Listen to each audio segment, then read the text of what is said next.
Lord has done in few seconds. Praise the Lord. Hallelujah. Praise Master Jesus. I thank you for my life and my family and extended family. I thank you for the journey mercy through and come and with my grandchildren. Amen. And God will continually keep you in Jesus' name. Praise the Lord. I want to thank God for the salvation of my soul. I want to thank God again for how He delivered my family members in His sin from the blood. From the flood. Sorry. I want to thank God again for how He delivered my people from the problem they have at Aba. Praise the Lord. Amen. And we'll keep on delivering every one of us in Jesus' name. Praise the Lord. I want to thank God for the salvation of my soul. I want to thank God for healing me, giving me good health. Last week I was rushed to the hospital, and I thank God for healing my life, and I'm standing. Amen. Perfect in Jesus' name. Praise the Lord. Hallelujah. I want to thank God for the salvation of my soul. I also want to thank God on behalf of the life of my husband. I know he will not come out. God is going to add another year to his life tomorrow. Praise the Lord. Amen. Praise the Lord. I just want to thank God for the day I came here. It was just timely. The program that was going on, it was just timely. My knowing Pastor Tokunbo was just timely. You cannot understand. That period was a financial something that program that you're having. We pray together. In fact, you know that I was supposed to travel, but I didn't travel because God said I should not travel. It was a financial breakthrough. You cannot understand, and I don't want to say it. If I say financial breakthrough, just do a little thing like this. I'll give you a financial breakthrough. You can't understand. Praise the Lord. Hallelujah. God understands. Amen. Praise the Lord. Father, I feel of you. I thank God for the salvation of my soul. Last week or so, 2 weeks ago, something happened here concerning me, my vehicle, and my daughter, Iwushibu. But this morning, as I was just sitting there, because she has been in the hospital for 2 days now, labor. But as I was sitting there, my wife called me that she has put to bed. Who did all this? Jesus! Oh my God! Wow! Let's stretch out our hand to this God children. Let's pray that this testimony that they are giving, they are already permanent. They will not come back as prayer requests again. And we that we have heard these testimonies, greater ones, God will even grant unto us. Thank you, Father. In Jesus' mighty name we have prayed. God bless you. Please go back to your seat. Today the word that God has for somebody is just one word. Focus. What did I say? Focus. Focus. I have to tell your neighbor, focus. Focus. One of the programs that I sometimes love to watch on TV happened to be this safari documentary game reserve that you see animals, the predator and the prey. And sometimes when I see the lions trying to get at their prey, I am amazed at the way and manner they go about it. Sometimes they just squat in a particular place, hiding away from the prey, and the wilder beast or the antelope, they will be so much, maybe they will be grazing or just moving, but they will not do anything. After a while, they will just spot, that lion will spot a particular one. And immediately it has set itself and it will just start running after that one. And immediately all the antelopes or the wilder beasts will see everybody will be running scatter. But sometimes I will see that lion passing some other antelopes or wilder beast. I will be wondering that, okay, maybe it will just divert to this one since it's not close. But amazingly, the lion will just neglect that one and just be pursuing after a particular one until it will get that one. Wow. What's the lesson there? One word. Focus. And that is one of the reasons why the lion is a king of the jungle. Not the biggest, not the strongest, not the fastest, but there is this focus that it maintains when it's trying to get at its target. Very important. In the book of Matthew chapter 6:22, Matthew 6:22, Jesus Christ was also teaching on a particular mount. He taught so many lessons, but one of the lessons that he taught on that particular mount, when his disciples and some other people gathered, happened to be focused. He said that if the eye is single, because the eye is the light of the body. Let me read it. The light of the body is the eye. If therefore thine eye is single, thy whole body shall be what? Full of light. There is a Yoruba proverb that says "Enileku meji akoko," meaning that a person that is chasing after two rats will not get any one of them. That proverb is trying to teach us, don't try to move at the same time in two directions. You will not make impact in any of the direction. And that is very, very critical. That's why when Jesus Christ, because, sometimes when I want to snap, when I'm trying to take pictures with my iPad or phone or camera, when I'm trying to get a particular scene, sometimes if the camera is not focused, everywhere will be blurred. I don't know whether you have noticed that in your own phone. The image will be blurred. You can't see anything clearly. But you see that there are people there, but you cannot. But immediately the camera attains the focus and it will be what? Sharp. Whenever the lion is pursuing after a particular target, one of them, they could be in hundreds, but one of them, you'll be wondering, see, this one is close to you, you can divert your attention. No. At such time, in the camera of his eye or his mind, every other thing will be blurred, and that singular one will be the one that is focusing on. In life, to make headway and to succeed, you need to have focus. That's why Jesus Christ was saying, just immediately after that Matthew chapter 6:22, when you go to 24, he said that you cannot serve two masters. It's either you love one or it won't. Because I love this one, I love both. It does not work that way. No man can serve two masters, for either he will hate the one and love the other, or else he will owe to the one and despise the other. Ye cannot serve God and Mammon. And one of the problems that we have in the world, especially with Christians of our generation, is trying to be deep in the world, yet rooted in God. Can you see that? Trying to be deep in the world and rooted, it does not happen that way. It is, you cannot give your focus, you cannot have focus on two sides.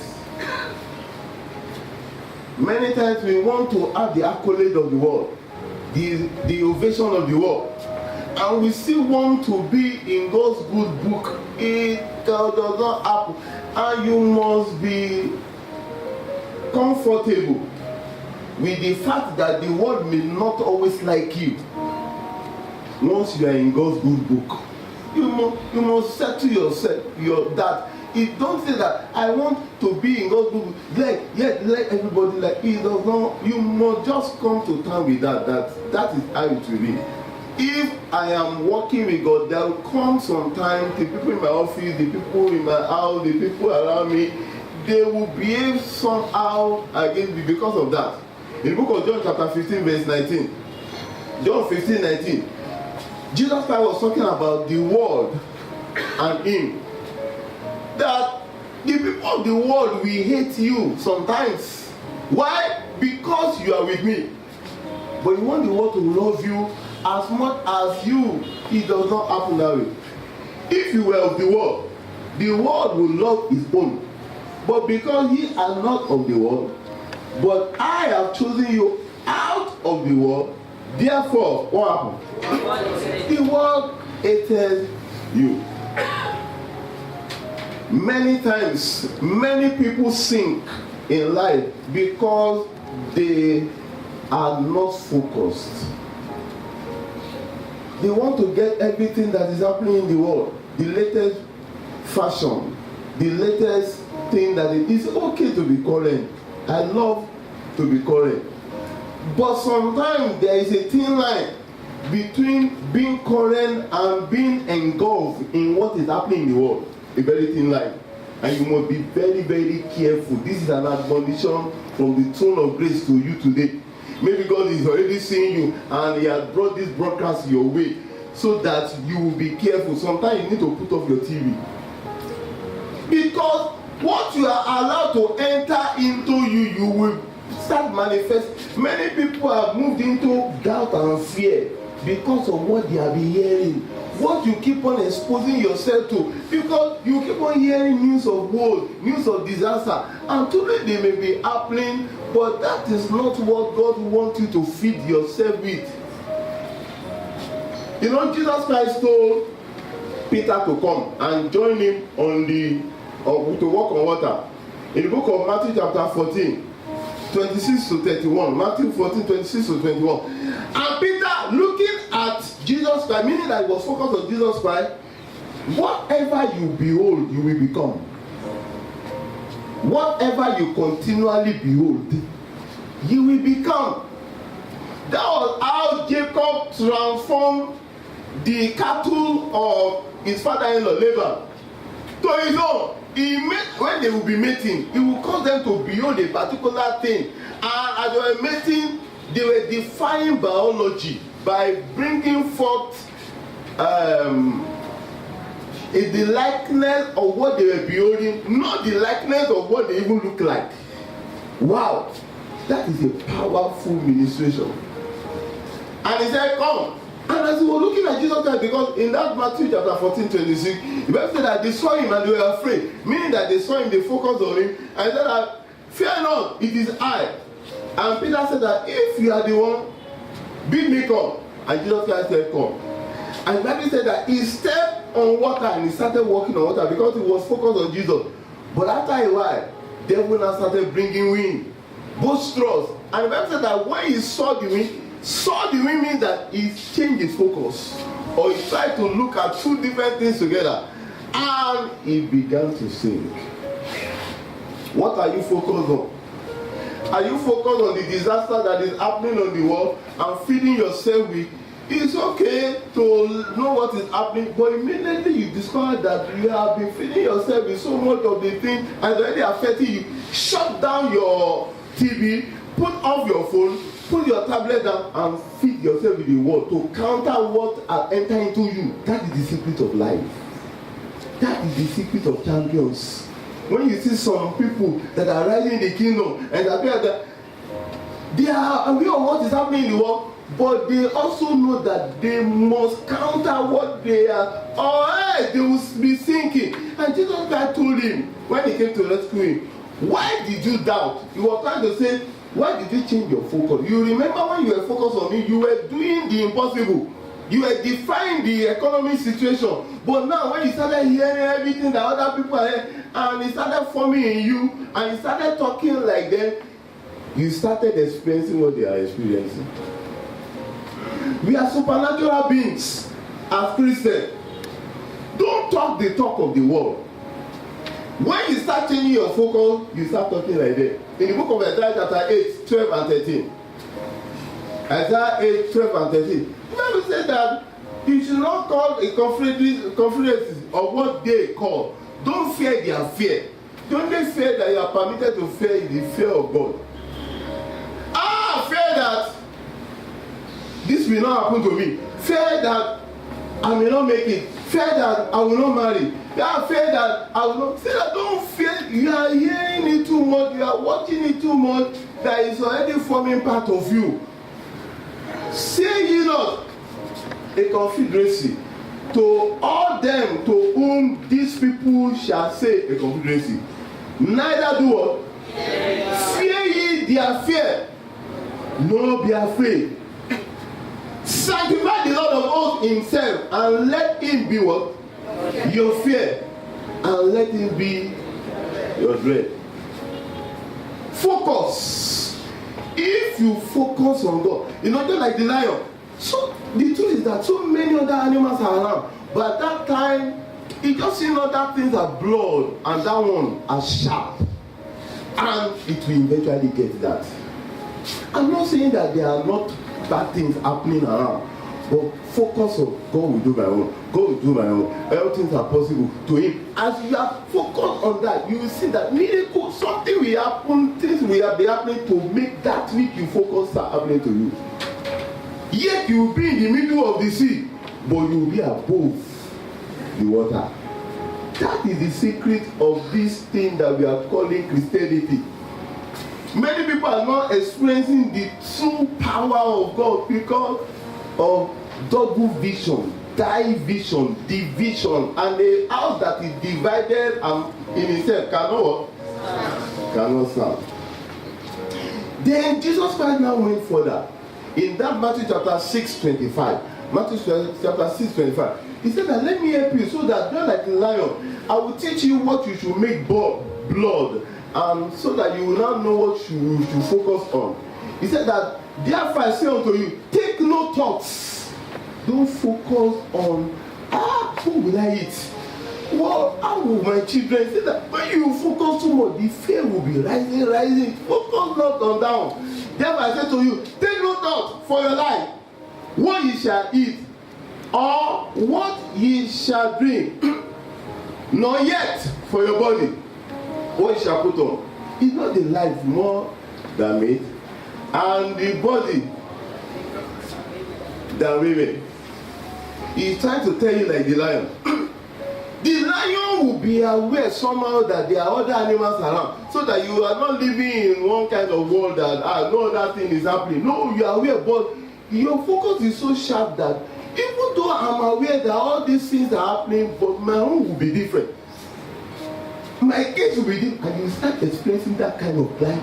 And people say, how are you doing it? Because you have mastered the art of making everything negative blood, and that positivity that God has told you in the world, you have sharpened your focus upon it. That's why God was telling Jeremiah in the book of Jeremiah chapter 1 verse 10. Jeremiah, no, not 1:10. I think it should be 1 from 5 when you read it. He said that, say not that I cannot. There are some things you should not say. The Bible also says something like, when the word says there is a casting down, what will you say? There is a lifting up. Maintain your focus. He said that keep all this in blood in the background.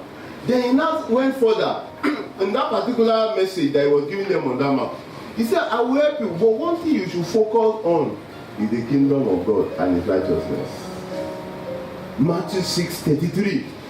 He said, I've told you what you should not focus on. Make it blood. Let just other animals, let them be running, let them be running.